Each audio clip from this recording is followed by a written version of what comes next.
Dr. Crystal here. Does your eye doctor talk to you about nutrition? Maybe they should. Stay tuned to learn why with our special guest, Dr. Julie Poteet. You're listening to Live Foreverish, a show dedicated to helping you live just a little longer. Here's your hosts, Dr. Mike and Dr. Crystal Gossard. All right, Dr. Mike, we're talking eye health, but now we have an expert on. Yeah, nutritional eye health. Listen, you guys are the nutritionists. You guys are the experts here. But I got to tell you, I love the idea that you and I are talking more and more about targeted nutrition, specific body parts. We've been doing that lately, haven't we? We have, and we've talked about eye health on our live show.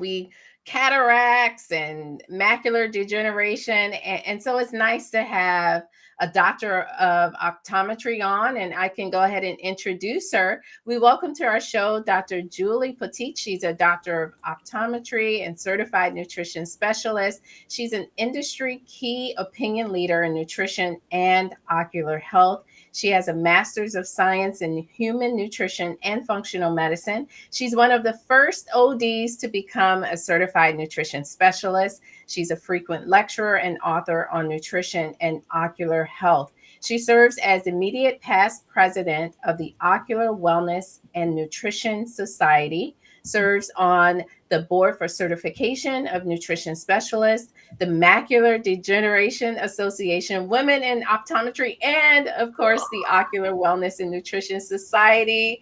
Dr. Julie, welcome to the show. Thank you, Crystal. I'm really excited to be here. So thank you. Yeah, so, Dr. Mike, I don't think I even shared this with you, Dr. Mike. Julie and I, we serve on the board together, the board for certification of nutrition specialists, which is, a part of the American Nutrition Association. And Dr. Julie and I were recently at the Institute for Functional Medicine conference. Dr. Julie spoke. She was one of the speakers on the personalized nutrition track. And I attended her talk. And after I was already, Dr. Julie, I had you in mind already, but after that talk, I said, okay, we need you on our podcast to share some of the information that you shared during your talk, Dr. Mike. It was, I think it was impactful just because you're hearing it from a doctor of optometry. Usually we're the ones talking. It's kind of like right. You're a medical doctor talking about nutrition. And so it's nice as a nutritionist to hear different specialties and different doctors and various practices embrace nutrition. For sure. Yeah. 100%. So, Dr. Julie, you shared during your talk how you became involved in nutrition, and it's a beautiful story that gives hope to so many people. Can you just give us, you don't have to give us everything, but just kind of share with us how you became involved with nutrition and functional medicine? One of the first things that, sparked my interest, in nutrition and lifestyle and aging. I did an ocular disease residency with the VA medical system in Boston. And, this was over 20 years ago.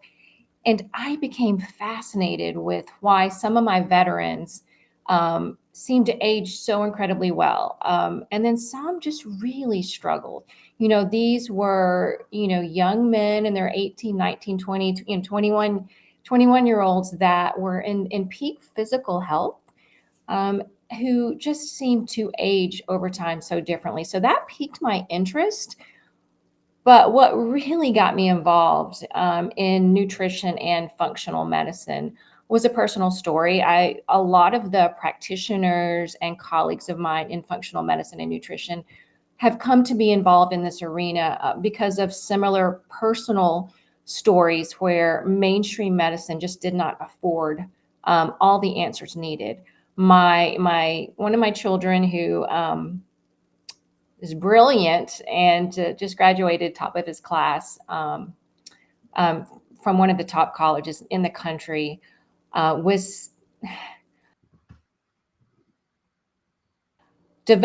when he was ill. I was told by the pediatric neurologist, best case scenario, simple math, worst was that he probably won't live independently one day.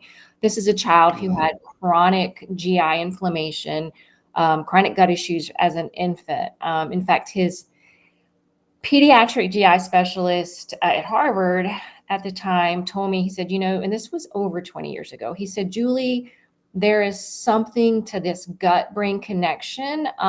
The research isn't here yet. I can't explain it, but my kids with chronic gut inflammation often go on to develop neurodevelopmental disorders, and that is what happened to him. I was so incredibly blessed to find Dr. Sid Baker and the Institute for Functional Medicine, who put us on the trajectory, the right course to heal his gut, heal his brain, remove the bad, replace it with the good. And he is no longer suffering from a neurodevelopmental disorder. He overcame it through a lot of hard work, a lot of innovators. At the time when we started all our interventions with my son, the gut-brain connection was not something that was accepted.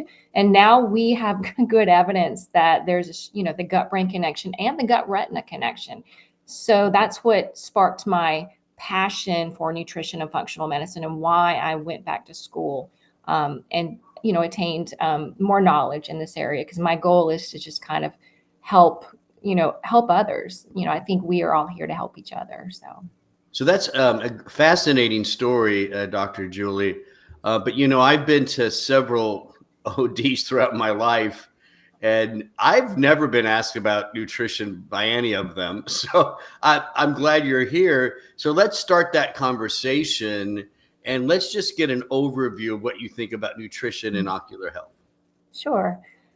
So as a profession, anybody caring for eyesight, it is our standard of care to prescribe nutraceuticals for certain stages of macular degeneration. Macular degeneration is the leading cause of irreversible vision loss over 50 in the developed world. And we as eye care practitioners, because of the National Institutes of Health, the National Eye Institutes, age-related eye disease studies, which were randomized controlled trials that looked at a combination of vitamins and minerals to slow the progression of macular degeneration. Because of their trials, our standard of care now is to prescribe nutraceuticals. In my opinion, I think every single person on the front lines of caring for patients eyes should be talking about nutrition, because we know there is really strong evidence that diet, lifestyle mitigates the risk and the progression of all of our chronic ocular disease. So, you sort of answered the question that was going through my head when you mentioned, it's the standard of care. And Mm-hmm. I'm wondering, maybe you can elaborate more, because you mentioned decreased risk as well as treatment.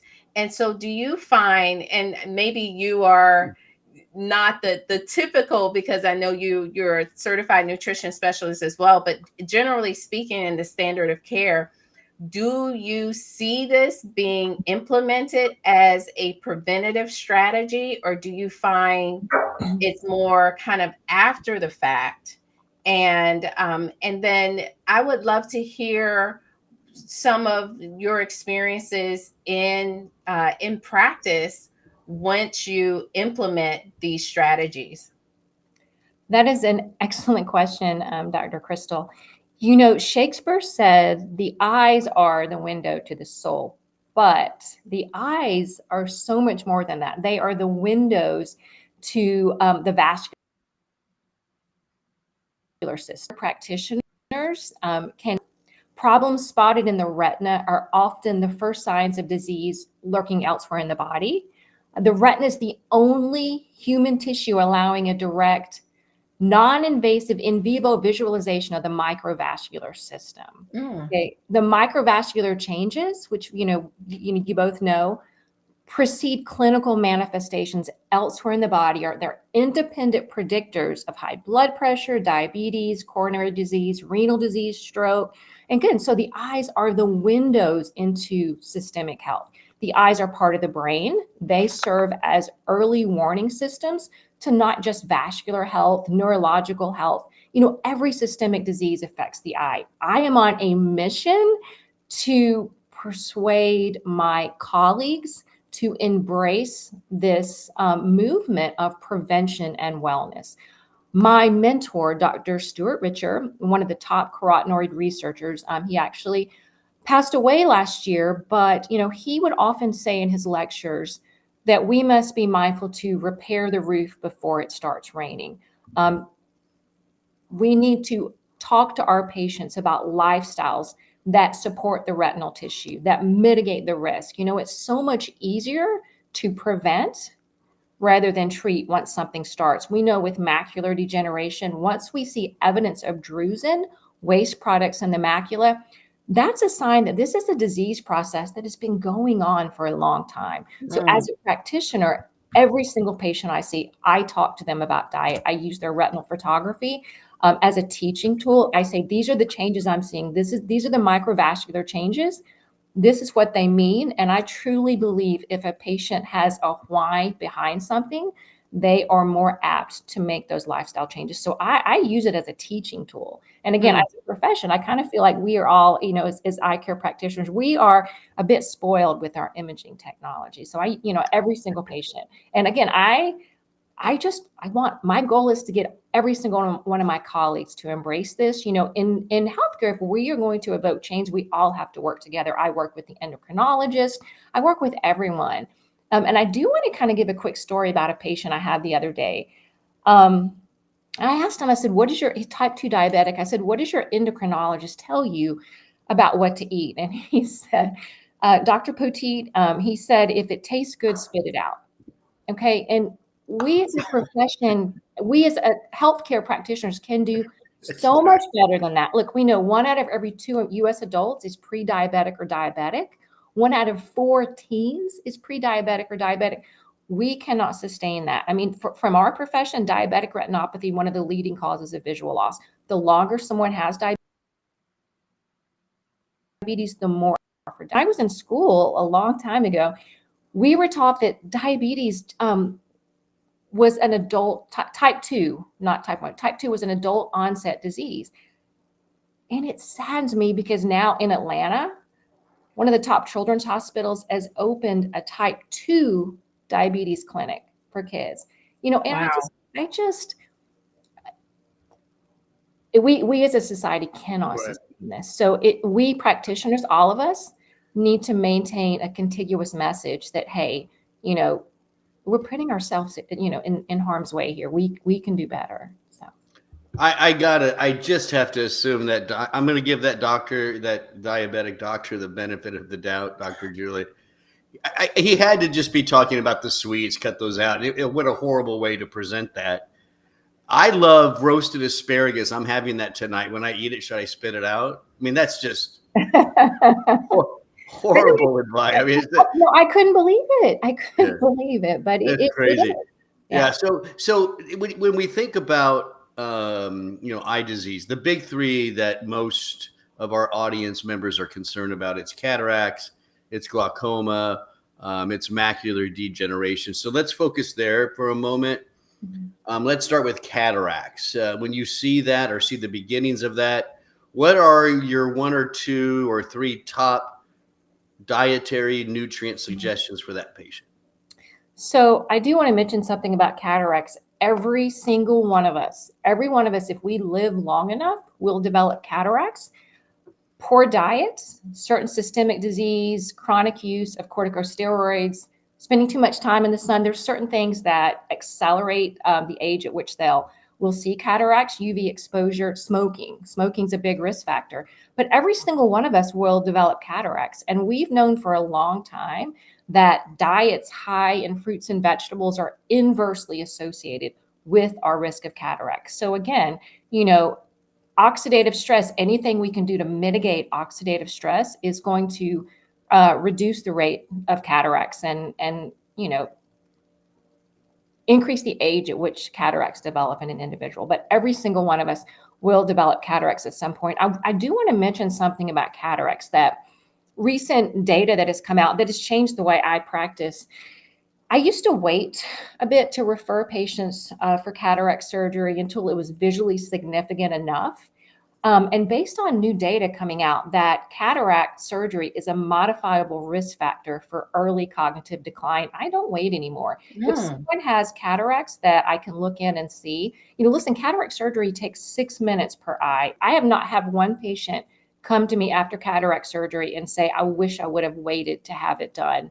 The visual input to the brain from a sensory standpoint is one of the largest sensory inputs to the brain. And when we reduce that sensory input from a cloudy lens, new data has shown that can increase the risk of early cognitive impairment. We know that hearing impairment is a risk factor for cognitive decline, and we now know visual impairment from cataracts is. So I don't wait to refer. One question though, and Dr. Crystal, correct me if I'm wrong here. In our research though, we found insurance companies aren't paying for cataracts until it's real late. Is that starting to change? No, as long as it's documented that cataracts are affecting quality of life. I've not had one patient I referred that the insurance company said, I'm not. Oh, that's good news to hear. Good. No, I've not had one patient. So that's good. And I was thinking about the hearing, so I'm glad you brought that up too. So it's really these sensory inputs going into the brain.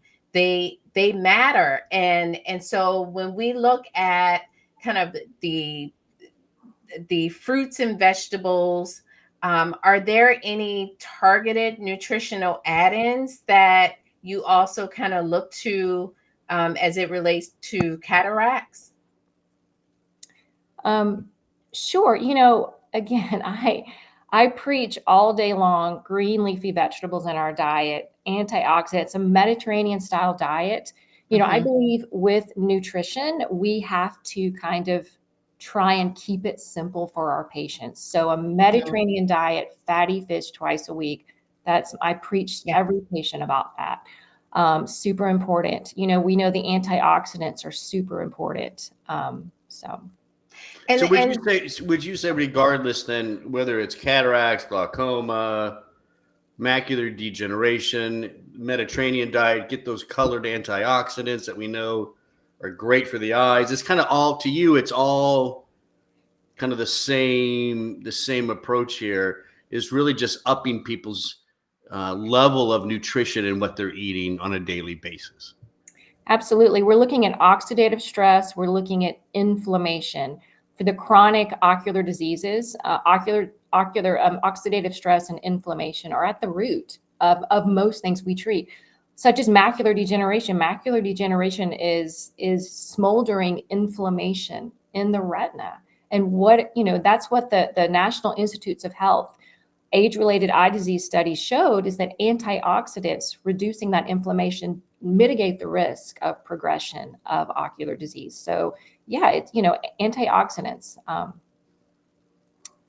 Yep. And I know, Dr. Crystal, you like the colored ones. You like the lutein, the zeaxanthin and all, right? Oh, absolutely.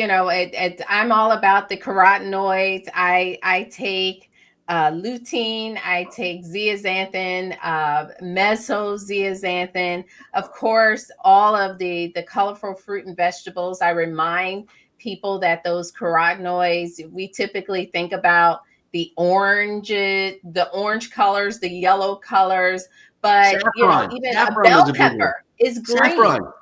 Remember saffron has good studies now, right? Yes. But Dr. Julie, something that just stands out to me that I'm kind of looking at this from a different perspective, and I just want to highlight it, and maybe you can elaborate as well. But we often kind of look at specific nutrients like those carotenoids, but I love this more holistic approach where you're looking at these chronic, these things that are associated with aging, chronic disease as a holistically, the oxidative stress, the chronic inflammation, and even looking at how the chronic disease states like the diabetes, how those impact your eyes. And so you can kind of take that as a starting point and just say, okay, what's going to help to target inflammation? And you can start looking at the, the omega-3s. You can start, of course, with oxidative stress, looking at the antioxidants in that way. And so is that kind of your approach with your patients is, let's look at the diet, but then let's also look at how can we, if you're chronically inflamed, we have to get inflammation down. Right. So I believe it's a top-down approach. Dr. Crystal, Yeah. you and I know that, nutrients act on multiple pathways, and there's nutrient synergism. So it's the overall quality of the diet. Having said that, I am obsessed with carotenoid science. I have a colleague, a PhD at the University of Georgia, who has run the carotenoid research lab, who did an interesting study looking at lutein and zeaxanthin supplementation and cognition in the elderly. And this was a study that used functional MRIs as well as cognitive testing to assess whether supplementing with lutein and zeaxanthin improved cognition. During the study, she also said, you know what, let's just look at these healthy University of Georgia college students as kind of a control group and see, what does supplementation do to them? These are already kids at the top of their game. And so her results, she found, were a bit surprising. Not only did lutein and zeaxanthin supplementation, which we know helps brain and macula, but not only did supplementation with these improved cognitive scores and functional MRI studies in the elderly, but they saw a huge boost in these healthy young college students. And so again, lutein and zeaxanthin, antioxidant, anti-inflammatory, our standard American diet, we only get between 1 to 2 milligrams of lutein a day. We need 20.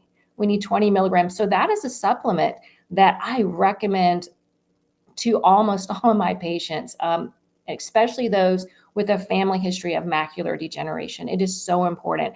I actually have the ability to, in my office, to measure the levels of lutein and zeaxanthin in the macula of every patient. It's a quick 2-minute test. If someone is low, I start supplementing them with it. I am a firm believer in the power of lutein and zeaxanthin, not just for the back of the eye and for the retina. There is an excellent randomized control trial that was just published in April of 2024 in Frontiers in Ophthalmology that showed a combination of lutein, zeaxanthin, micronized curcumin, and D3 reduces inflammation on the front surface of the eye too. So it affects dry eyes. Front surface inflammation of the eye, and dry eye is an inflammatory disease. Front surface of the inflammation of the eye was normalized by day 56. Wow. In these research participants, we don't even see this with steroids. So not only, again, and I'm super excited about this new nutraceutical from Bausch & Lomb that's come out that addresses the ocular surface inflammation. But the beauty of this is it also affects the retina and supports retinal tissue and brain tissue. And again, all of us here know that's the beauty of nutraceuticals. We're not just acting locally on one system, we're affecting the whole body. So yes, fantastic. I do want to transition to talking about the Ocular Wellness and Nutrition Society. As you were talking, I was thinking, man, it would be, I mean, how can you find someone with this type of knowledge on how to incorporate nutrition strategies in their eye care practice? And so tell us about the Ocular Wellness and Nutrition Society, what kind of work you're doing with them, what kind of work does the society do? the Ocular Wellness and Nutrition Society is a professional society like the Glaucoma Society, the Retina Society, but it is the professional society for PhDs, ODs, OMDs with an interest in ocular health. I have been blessed to be a member, to be a board member. I was my mentor, Dr. Stuart Richards, vice president for 6 years, president for 3. And I was really excited to turn over the presidency to our wonderful new president, Dr. Netta Joya. Dr. Joya and I work alongside a lot with the American Nutrition Association to kind of form a cohesive bond to get the message out that, you know, eye care practitioners, every single one of us, in my opinion, it is our responsibility to talk about nutrition with every single patient. There is a doctor locator on the Ocular Wellness and Nutrition Society's website, but we serve as a bridge between what science says and how to implement that clinically. And we all know nutrition science, it is so much, there's so much erroneous data out. And we are an independent resource that just looks at what the science says and how can we translate that into clinical care to best serve our patients. Fantastic. You're listening to Live Foreverish with Dr. Julie Poteet, a doctor of optometry, as well as a certified nutrition specialist. Dr. Julie, I would like for you to share with our listeners, kind of as a summary, your top 3 nutrition or wellness suggestions. Kind of, if you can just give us high level overview to support, maintain, prevent, treat. I know that's a lot. Ocular health. What would those things be? So when I was a little girl, my mom was very fond of the KISS principle. She would always say, keep it simple, stupid. And I guess looking back, she probably shouldn't have said stupid, but I believe in the KISS principle for healthy eating, for eye health. And I like to keep things simple. So again, lutein zeaxanthin, mesozeaxanthin, green leafies. I tell patients, eat the rainbow, concentrate green leafy vegetables. That's the first principle. The second one is fatty fish. We have to incorporate fatty fish two times a week in our diet. I tell patients 3. If I tell them 3, I figure I may get 2 out of it. We think about fish and we think about mercury. And so I tell patients smash salmon, mackerel, anchovies, sardines, and herring because those are lower mercury fish. And I just want to kind of step aside for a second. We as a profession, I've long prescribed omega-3 fatty acids to my patients. For 20 years, I've been talking about omega-3 supplements, and I truly believe in the right type and amount, the right brand of omega-3 supplements. But what I've found that my patients will do is they'll often go to the store and buy the cheapest thing. And I don't recommend nutraceuticals. I prescribe them. But they often don't buy the one I prescribe. And I have a colleague at George Washington University whose research lab did a year-long study on 72 over-the-counter fish oil supplements. 68% of the flavored were found to be rancid, and 13% of the unflavored. And that's why it is so important for practitioners to recommend great companies like yours, who we know the products are vetted and evidence-based. So that's why there's so much controversy on fish oil supplements, but the data on fatty fish, it is consistent across the board. The fish itself is so incredibly important for cardiovascular disease, neurological disease, ocular disease. So fatty fish, the fish itself. So first thing, eat the rainbow. Much of your plate should be colorful fruits and vegetables. 2, fatty fish smashed. And 3, olive oil and nuts should be mainstays. And that's pretty much it. Nice. That's my easy recipe for healthy eye health. For eye health. So I love it. Keep it simple, silly.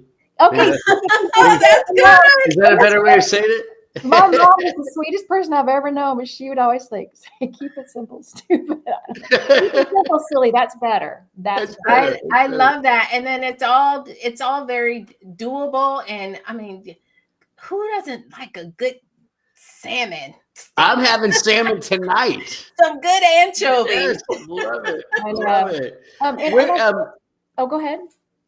Dr. Julie, where can our listening audience find you, learn more about you? Is there a place we can send them? So I don't have my own website, but the Ocular Wellness and Nutrition Society is a great resource for ocular health and wellness.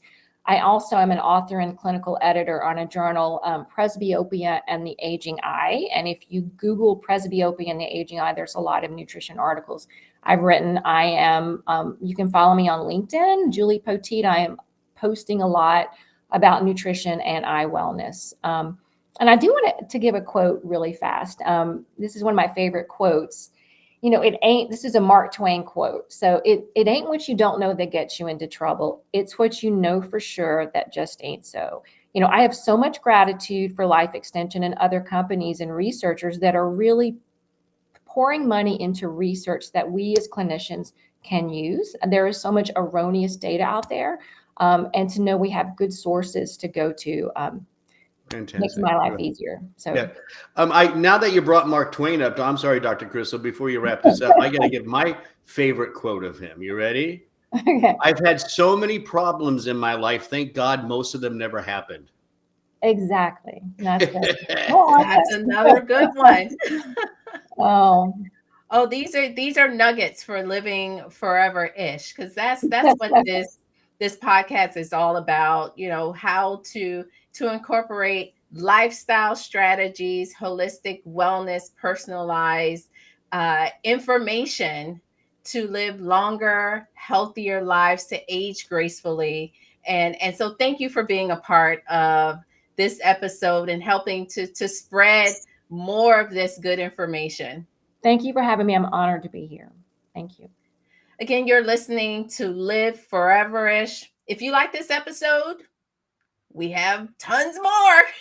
We post a new episode every Monday, and then we have a summary every Wednesday. So you can find those episodes at liveforeverish.com. If you're listening and you would like to see Dr. Mike's beautiful, handsome face, you can go to our YouTube page. It's YouTube, the Life Extension Wellness YouTube channel, and you can see the video version of our podcast. And wherever you listen or watch our podcast, remember to, hey, give us a review. Tell us how you like it. Give us topics that you would like for us to cover, and subscribe to our channel or to our show so that you will never miss an episode. And by the way, just to say, oh yes, he's getting started. Podcast. Our sponsor, Life Extension, would like to say thank you to our listeners with a special 10% off offer. If you head over to lifeextension.com, take a look around, find something, add it to your order when you check out. If it's $50 or more, type in the code podcast to receive 10% off your order, plus free shipping and handling. Just in case you didn't hear it, that was podcast as the offer. Again, I'm Dr. Crystal, and that is Dr. Mike. Thanks for listening.